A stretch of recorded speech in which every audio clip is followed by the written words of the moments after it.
First question, నేరమయ రాజకీయాలపై అధ్యయనం చేయడానికి ప్రభుత్వం ఏర్పాటు చేసిన కమిటీ ఏది? కమిటీల గురించి క్వశ్చన్స్ గ్రూప్ 2లో వచ్చే అవకాశం ఉంది, ఎక్కువగా అడుగుతాడు వీటి గురించి.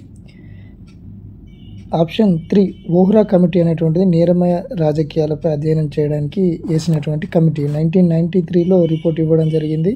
ఫార్మర్ ఇండియన్ హోమ్ సెక్రటరీగా ఉన్నటువంటి వోహ్రా, ఎన్ఎన్ వోహ్రా, ఇది నేరమయ రాజకీయాలపై అధ్యయనం చేయడానికి వేసినటువంటి కమిటీ. ఇక శ్రీకృష్ణ కమిటీ అనేటువంటిది అయితే ఇది ఫిబ్రవరి 3, 2010 నాడు, 3 ఫిబ్రవరి 2010 నాడు వేసినటువంటి కమిటీ. ఏంటంటే తెలంగాణ రాష్ట్ర ఏర్పాటు గురించి సంప్రదింపుల కోసం ఏర్పాటు చేసినటువంటి కమిటీ. రిటైర్డ్ న్యాయమూర్తి బిఎన్ శ్రీకృష్ణ ఆధ్వర్యంలో 5 సభ్యుల కమిటీ. ఇక తార్కుండే కమిటీ అనేటువంటిది అంటే 1977 ఏప్రిల్లో వేసినటువంటి కమిటీ. ఆంధ్రప్రదేశ్లో ఎమర్జెన్సీ టైంలో జరిగినటువంటి బూటకపు ఎన్కౌంటర్లపై విచారణ చేయడానికి వేసినటువంటి కమిటీ తార్కుండే కమిటీ 1977 ఏప్రిల్లో వేయడం జరిగింది. ఇక దినేష్ గోస్వామి కమిటీ అనేటువంటిది ఎలక్టోరల్ రిఫార్మ్స్ గురించి, ఎన్నికల సంస్కరణల గురించి వేసినటువంటి కమిటీ. ముఖ్యంగా ఇది ఏం చెప్పిందంటే ఎమ్మెల్యేలకు, శాసనసభలకు పోటీ చేసే అభ్యర్థుల వయసు 25 నుంచి 21 ఉండాలని చెప్పేసి చెప్పడం జరిగింది. సెకండ్ క్వశ్చన్, కింది వాటిలో ఏది రిట్ కాదో గుర్తించండి. రిట్ల గురించి క్వశ్చన్ వస్తుంటుంది, ఏది రిట్ కాదో అని ఇవ్వడం జరిగింది. సెర్షియరీ మాండస్ కోవరెంటో, సో ఇది ఈజీగా ఉంది. ఆప్షన్ 2 అనేటువంటిది క్విడ్ వారెంటో అనేటువంటిది రిట్ కాదు, మిగతా అన్నీ కూడా రిట్లే.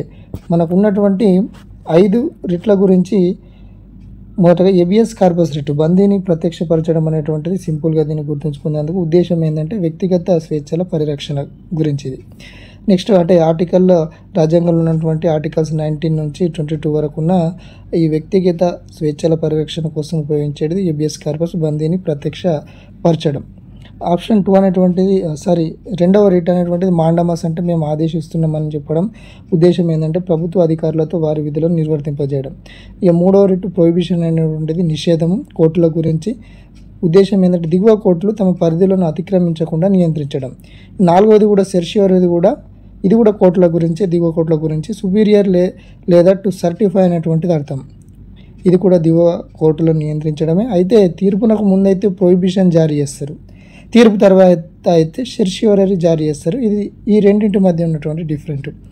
ఐదవ రిట్ అనేటువంటిది కోవరెంటో, అంటే ఏ అధికారంతో. ఉద్దేశం ఏంటంటే ప్రజా పదవిలోకి అక్రమంగా ప్రవేశించకుండా నియంత్రించడం, అలాగే ప్రజా పదవులను దుర్వినియోగం కాకుండా కాపాడడం అనేటువంటిది రిట్ల గురించి. ఇవి మనకు తెలిసి ఉండాలి. థర్డ్ క్వశ్చన్, రాష్ట్ర మంత్రివర్గంలోని మంత్రుల సంఖ్యపై పరిమితిని ఎవరు నిర్ణయిస్తారు? రాష్ట్ర మంత్రివర్గంలోని మంత్రుల సంఖ్యపై పరిమితిని ఎవరు నిర్ణయిస్తారు అంటే ఆప్షన్ 3 రాజ్యాంగం నిర్ణయిస్తుంది. అంటే 15% కంటే ఎక్కువగా, అంటే ముఖ్యమంత్రిని ప్రధానమంత్రిని కలుపుకొని 15% కంటే ఎక్కువగా మంత్రివర్గం ఉండదని చెప్పేసి అది ఉంది మనకు. కాబట్టి 15% అనేటువంటిది మ్యాక్సిమం 15% వరకు ఉండొచ్చు. అది కూడా చీఫ్ మినిస్టర్ను, ప్రైమ్ మినిస్టర్ను పట్టుకొని. ఆప్షన్ 4th క్వశ్చన్, రాజ్యాంగంలోని 279 క్లాస్ ఏ అధికరణం అమల్లోకి వచ్చిన తర్వాత ఎంత సమయం లోపల జిఎస్టీ కౌన్సిల్ను ఏర్పాటు చేయాలి? 279A అధికరణం అమల్లోకి వచ్చిన తర్వాత ఎంత సమయం లోపల జిఎస్టీ కౌన్సిల్ని ఏర్పాటు చేయాలంటే ఆప్షన్ 1 60 రోజుల్లోపు ఈ జిఎస్టీ కౌన్సిల్ని ఏర్పాటు చేయాలి. ఇంకా ఇందులో ముఖ్యమైనది ఏంటంటే జిఎస్టీ కౌన్సిల్ని ఎవరు ఏర్పాటు చేయాలి? రాష్ట్రపతి ఏర్పాటు చేయాలి. 5th క్వశ్చన్, పార్లమెంటులో నక్షత్రపు గుర్తుగల ప్రశ్న అంటే ఏమిటి? నక్షత్రపు గుర్తుగల ప్రశ్నలు ఉన్నాయి, నక్షత్రపు గుర్తు లేని ప్రశ్నలు ఉన్నాయి. సో పార్లమెంట్లో నక్షత్రపు గుర్తుగల ప్రశ్న అంటే ఏందనంటే ఆప్షన్ 1, ఓకేనా, ఇది మౌలిక కాదు, మౌఖిక సమాధానం అవసరమైన ప్రశ్న అనేటువంటిది నక్షత్రపు గుర్తుగల ప్రశ్నలు. సో యాక్చువల్గా ప్రశ్నోత్తరాల సమయం గురించి మనకు తెలియాలి. పార్లమెంటు ఉభయ సభల్లో ప్రతిరోజు మొదటి గంట సమయాన్ని, అంటే 11 నుంచి 12 గంటలు ప్రశ్నోత్తరాల సమయం అంటారు. ప్రభుత్వ విధానాలు, పాలనకు సంబంధించిన అంశాలపై పార్లమెంట్లో సభ్యులు అడిగిన ప్రశ్నలకు సంబంధిత మంత్రులు సమాధానం చెప్పాల్సి ఉంటుంది ఈ ప్రశ్నోత్తరాల సమయంలో. ఈ ప్రశ్నలు ఎన్ని రకాలు ఉంటాయి? 4 టైప్స్ ఉన్నాయి. నక్షత్రపు గుర్తున్న ప్రశ్నలు, ఇప్పుడు ఇందులో మనకు క్వశ్చన్ అడిగినటువంటిది. నక్షత్రపు గుర్తున్న ప్రశ్నలకు సంబంధిత మంత్రులు మౌఖికంగా సమాధానాలు ఇవ్వాలి, అంటే నోటి ద్వారా. ఈ ప్రశ్నల సమయంలో సభ్యులు అనుబంధ ప్రశ్నలు కూడా అడగవచ్చు. ఒక రోజులో గరిష్టంగా ఇలాంటి ప్రశ్నలను 20 వరకు అనుమతిస్తారు. ఈ ప్రశ్నలను ఆకుపచ్చ రంగులో ముద్రిస్తారు. నక్షత్రపు గుర్తున్న ప్రశ్నలను ఆకుపచ్చ రంగులో ముద్రిస్తారు. ఒక రోజులో గరిష్టంగా 20 వరకు అనుమతిస్తారు. మంత్రులు దీనికి మౌఖికంగా సమాధానం ఇవ్వాల్సి ఉంటుంది. నెక్స్ట్ నక్షత్రపు గుర్తు లేని ప్రశ్నల గురించి. నక్షత్రపు గుర్తు లేని ప్రశ్నలకు సంబంధిత మంత్రులు లిఖిత పూర్వక సమాధానాలు ఇవ్వాలి. ఈ ప్రశ్నల సమయంలో అనుబంధ ప్రశ్నలు అడిగే వీలు లేదు. ఒక రోజులో గరిష్టంగా 230 వరకు అనుమతిస్తారు. ఈ ప్రశ్నలు తెలుపు రంగులో ముద్రిస్తారు. నక్షత్రపు గుర్తు లేని ప్రశ్నలు తెలుపు రంగులో ముద్రిస్తారు. ఒక రోజులో గరిష్టంగా 230 వరకు అనుమతిస్తారు. మంత్రులు లిఖిత పూర్వకంగా సమాధానాలు ఇవ్వాల్సి ఉంటుంది. ఈ ప్రశ్నల సమయంలో అనుబంధ ప్రశ్నలు అడిగే వీల్లేదు. థర్డ్, స్వల్పకాలిక నోటీసు ప్రశ్నలు. ఏదైనా అత్యవసర అంశంపై 10 రోజుల కంటే తక్కువ నోటీసుతో అడిగే ప్రశ్నలను స్వల్పకాలిక నోటీసు ప్రశ్నలు అని అంటారు. వీటికి మౌఖిక సమాధానాలు ఇవ్వాలి. ఈ ప్రశ్నలను లేత గులాబీ రంగులో ముద్రిస్తారు. స్వల్పకాలిక నోటీసు ప్రశ్నల గురించి అయితే వీటిని లేత గులాబీ రంగులో ముద్రిస్తారు. అత్యవసర అంశంపై 10 రోజుల కంటే తక్కువ నోటీసుతో అడిగే ప్రశ్నలనే ఈ స్వల్పకాలిక నోటీసు ప్రశ్నలు అంటారు. వీటికి కూడా మౌఖిక సమాధానాలు ఇవ్వాల్సి ఉంటుంది. ప్రైవేటు వ్యక్తులను అడిగే ప్రశ్నలు. ఏదైనా బిల్లుకు సంబంధించిన లేదా సభా వ్యవహారాలకు సంబంధించిన అంశాలపై సభలో ఎవరు బాధ్యత వహిస్తారో ఆ వ్యక్తిని అడిగే ప్రశ్నలు ఇవి. ఈ ప్రశ్నలను పసుపు రంగులో ముద్రిస్తారు. వీటికి మౌఖిక సమాధానాలు ఇవ్వాలి. ప్రైవేటు వ్యక్తులను అడిగే ప్రశ్నలను పసుపు రంగులో ముద్రిస్తారు. ఇంకొకటి 0 అవర్ గురించి కూడా తెలియాలి మనకు. పాలిటీలో ప్రశ్నోత్తరాల సమయం తర్వాత సభా కార్యకలాపాలు ప్రారంభమవడానికి ముందున్న సమయాన్ని 0 అవర్ శూన్యకాలం అంటారు. ఇది మధ్యాహ్నం 12 గంటలకు ప్రారంభమవుతుంది. 1962లో 0 అవర్ను సృష్టించారు. ఇది భారత పార్లమెంటరీ సంప్రదాయంలో అప్పట్లో కొత్తగా అవతరించిన ఒరవడి. దీనికి నిర్దిష్ట సమయం ఉండదు. 1964 నుంచి శూన్యకాలాన్ని క్రియాశీలకంగా వినియోగిస్తున్నారు. ఏ విధమైన ముందస్తు నోటీస్ ఇవ్వకుండానే ప్రశ్నలు, అనుబంధ ప్రశ్నలు అడగవచ్చు. ఇది 0 అవర్ గురించి మనకు కొంచెం తెలిసి ఉండాలి. 6th క్వశ్చన్, కేవలం లోక్సభ సభ్యులు మాత్రమే ఉండే కమిటీ ఏది? కేవలం లోక్సభ సభ్యులు మాత్రమే ఉండే కమిటీ ఏది? ఆప్షన్ 3 అంచనాల కమిటీ. ఓకేనా, అంచనాల కమిటీ అనేటువంటిది ఎస్టిమేట్స్ కమిటీ అని అంటాం మనం, అంచనాల సంఘం. ఇందులో లోక్సభ సభ్యులు మాత్రమే ఉంటారు. జాన్ మతాయి కమిటీ సిఫార్సుల మేరకు ఈ సంఘాన్ని 1950లో ఏర్పాటు చేశారు. 1950లో ఏర్పాటు చేశారు. 1950లో 1921లో ఏర్పడిన స్టాండింగ్ ఫైనాన్షియల్ కమిటీ తరహాలో ఇది ఏర్పాటైంది. 1956 వరకు ఈ కమిటీలో 25 మంది సభ్యులు ఉండేవారు. ప్రస్తుతం దీనిలో సభ్యుల సంఖ్య 30. వీరంతా లోక్సభ సభ్యులే. రాజ్యసభ సభ్యులకు ప్రాతినిధ్యం లేదు. చైర్మన్ను స్పీకర్ నియమిస్తారు. విధులు ఏంటంటే ప్రభుత్వం వివిధ శాఖలకు చేసిన కేటాయింపుల్లో పొదుపు పాటించే పద్ధతులను సూచిస్తుంది. ఇది అంచనాల కమిటీ గురించి 1950లో ఏర్పాటైంది. జాన్ మతాయి కమిటీ సిఫార్సుల మేరకు ఏర్పాటైంది. ఇప్పుడైతే 30 మంది సభ్యులు ఉన్నారు. వీరంతా కూడా లోక్సభ సభ్యులే. రాజ్యసభ సభ్యులకు ప్రాతినిధ్యం లేదు. ఇంకా వివిధ పద్ధతులకు అంచనాలను పార్లమెంట్లో ఏ రూపంలో సమర్పించాలో తెలియజేస్తుంది. పొదుపును పెంపొందించడానికి ప్రత్యామ్నాయ విధానాలను సూచిస్తుంది. అందుకే దీన్ని నిరంతర పొదుపు కమిటీగా పేర్కొంటారు. ప్రభుత్వ ఖాతాల సంఘము, అంచనాల సంఘాలను పార్లమెంటు కవలలుగా అభివర్ణిస్తారు. ఇవన్నీ కూడా ఇంపార్టెంట్ పాయింట్లే. ఓకేనా, ప్రభుత్వ ఖాతాల సంఘం, అంచనాల సంఘాలను పార్లమెంట్ కవలాలు అంటారు. ఈ అంచనాల కమిటీని నిరంతర పొదుపు కమిటీ అంటారు. ఎందుకంటే పొదుపును పెంపొందించడానికి ప్రత్యామ్నాయ విధానాలు అంటే ఆల్టర్నేటివ్ సోర్సెస్ను సూచిస్తుంది. నెక్స్ట్, భారత ఎన్నికల సంఘానికి సంబంధించి కింది వాటిలో తప్పు సమాధానం గుర్తించండి. భారత ఎన్నికల సంఘానికి సంబంధించి కింది వాటిలో తప్పు సమాధానం. స్టేట్మెంటు 1, ఎన్నికల సంఘం సభ్యులకు ప్రధాన ఎన్నికల అధికారితో సమానమైన అధికారాలు లేవు. స్టేట్మెంటు, ఎన్నికలకు సంబంధించిన అన్ని వివాదాలను ఎన్నికల సంఘం నిర్ణయించదు.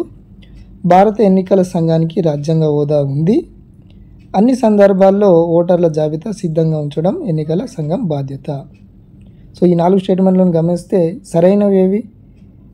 ఆప్షన్ 2 సరైనది, ఆప్షన్ 3 సరైనది, ఆప్షన్ 4 సరైనది. భారత ఎన్నికల సభ్యులకు ప్రధాన ఎన్నికల అధికారితో సమానమైన అధికారాలు లేవంటే ఉన్నాయి. ఓకేనా, ముగ్గురు కూడా చీఫ్ ఎలక్షన్ కమిషనర్ ఉన్నప్పటికీ కూడా మిగతా ఇద్దరు సభ్యులకు కూడా సమాన అధికారాలు ఉంటాయి. కాబట్టి ఆప్షన్ 1 అనేటువంటిది కరెక్ట్ ఆన్సర్ అవుతుంది. 8th క్వశ్చన్, కాకా కాలేల్కర్ సంఘం అంటే ఏమిటి? కాకా కాలేల్కర్ సంఘం అంటే ఏమిటి? ఆప్షన్ 1 ఓకేనా, మొదటి వెనుకబడిన తరగతుల సంఘం. ఓకేనా, first backward class commission was set up by a presidential order under Article 340 of the Constitution of India on January 29th, 1953 under the chairmanship of Sri Kaka Kalelkar. ఓకేనా, సో ఫస్ట్ మొట్టమొదటి backward class వెనుకబడిన తరగతుల commission కోసం ఏర్పాటు చేసినటువంటి article 350 ఆధారంగా ఏర్పడినటువంటిది ఏంటంటే కాకా కాలేల్కర్ సంఘం, మొదటి వెనుకబడిన తరగతుల సంఘము. 1953లో ఏర్పాటు కావడం జరిగింది. January 29th, 1953. రిపోర్ట్ ఎప్పుడు సబ్మిట్ చేసిందంటే March 30, 1955లో. 9th క్వశ్చన్, రాజ్యాంగంలోని ఏ ఆర్టికల్ను అంబేద్కర్ మృతప్రాయమని అన్నారు? Dead article. ఓకేనా, ఒకటి ఆర్టికల్ 356 356 ఆర్టికలు, రాష్ట్రపతి పాలన విధించే ఆర్టికలు, రాష్ట్రాలలో రాష్ట్రాల్లో పాలనను రద్దు చేసే ఆర్టికలు. సో అందువల్ల దీన్ని మృత ఆర్టికల్, డెడ్ ఆర్టికల్గా, అంటే చివరి లాస్ట్ స్టేజ్ ఇక తప్పదనుకుంటేనే యూజ్ చేయాలని చెప్పేసి అంబేద్కర్ గారు పేర్కొనడం జరిగింది. అందువల్ల దీనికి మృతప్రాయం ఆర్టికల్, డెడ్ ఆర్టికల్ చెప్పడం జరిగింది. 10th క్వశ్చన్, ప్రతి సంవత్సరం January 9న ప్రవాసీ భారతీయ దినోత్సవాన్ని జరపడానికి కారణం? January 9న ప్రవాసీ భారతీయ దినోత్సవం జరుపుతాం మనము. దానికి రీజన్ ఏంటంటే ఆప్షన్ 1, మహాత్మా గాంధీ దక్షిణాఫ్రికా నుంచి తిరిగి వచ్చిన రోజు అది. 11th క్వశ్చన్, భారత రాష్ట్రపతిని సంబోధించే సరైన విధానము? భారత రాష్ట్రపతిని సంబోధించే సరైన విధానము ఆప్షన్ 4 ఈజ్ ఎక్సలెన్సీ అని సంబోధిస్తాము. ఆప్షన్ 4 అనేటువంటిది కరెక్ట్. 12th క్వశ్చన్, భారత సుప్రీంకోర్టు ప్రధాన న్యాయమూర్తి ఎవరు? ప్రస్తుత సుప్రీంకోర్టు ప్రధాన న్యాయమూర్తి ఆప్షన్ 2 డివై చంద్రచూడ్, ధనంజయ యశ్వంత్ చంద్రచూడ్ 50వ సుప్రీంకోర్టు ప్రధాన న్యాయమూర్తి. 13th క్వశ్చన్, రాజ్యాంగంలోని ఏ ఆర్టికల్ కింద రాష్ట్రపతి ఇద్దరు ఆంగ్లో ఇండియన్లను లోక్సభకు నామినేట్ చేసేవారు? రాజ్యాంగంలోని ఏ ఆర్టికల్ కింద రాష్ట్రపతి ఇద్దరు ఆంగ్లో ఇండియన్లను లోక్సభకు నామినేట్ చేసేవారంటే ఆప్షన్ 3 ఆర్టికల్ 331. ఆర్టికల్ 331 ప్రకారం ఆంగ్లో ఇండియన్లను నామినేట్ చేసేవారు. ప్రస్తుతము దీన్ని తొలగించడం జరిగింది. సో ఏ రాజ్యాంగ సవరణ అనేటువంటిది కింద కామెంట్ చేయండి. 14th క్వశ్చన్, విధానసభ ఎన్నికల్లో ఒక అభ్యర్థి కనీసం ఎన్ని ఓట్లు సాధించకపోతే ధరావతు కోల్పోతాడు? ధరావతు కోల్పోతాడు అంటే డిపాజిట్ కోల్పోవడం. సో లెక్కించిన ఓట్లలో 6వ వంత, లెక్కించిన ఓట్లలో 5వ వంత, లెక్కించిన ఓట్లలో 10వ వంత, లేకుంటే లెక్కించిన ఓట్లలో 8వ వంత. 8వ వంతు కంటే తక్కువ. సో ఆప్షన్ 1 లెక్కించిన ఓట్లలో 6వ వంతు కంటే తక్కువ. సో ఒకసారి చూద్దాము. లూజింగ్ డిపాజిట్ ఇన్ ఎలక్షన్ అని అంటే ఎన్నికల సంఘం శాసనసభ ఎన్నికలకు ₹10,000 ధరవతు నిర్ణయించింది. ఎస్సీ ఎస్టీ అభ్యర్థులకు అయితే 5,000 మాత్రం ఉంది.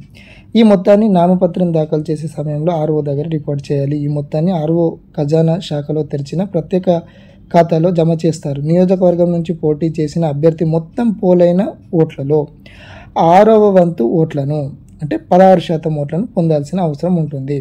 సపోజ్ ఉదాహరణకు ఒక నియోజకవర్గంలో 1000 ఓట్లు వేశారనుకుంటే 160 ఓట్ల కంటే ఎక్కువగా సాధించాల్సిన అవసరం ఉంది. 16% కంటే తక్కువ ఓట్లు వస్తే డిపాజిట్గా చెల్లించిన డబ్బులను తిరిగి ఇచ్చేస్తారు. 16% కంటే ఎక్కువ ఓట్లు వస్తే డిపాజిట్గా చెల్లించిన డబ్బులను తిరిగి ఇచ్చిస్తారు. లేని పక్షంలో ఎన్నికల సంఘం స్వాధీనం చేసుకుంటుంది. ఇది ధరావతి గురించి. 15th క్వశ్చన్, కింది వారిలో స్థానిక స్వపరిపాలన పితగా పేరు పొందింది ఎవరు? ఆప్షన్ 2 లార్డ్ రిప్పన్ స్థానిక స్వపరిపాలన పితామహుడు.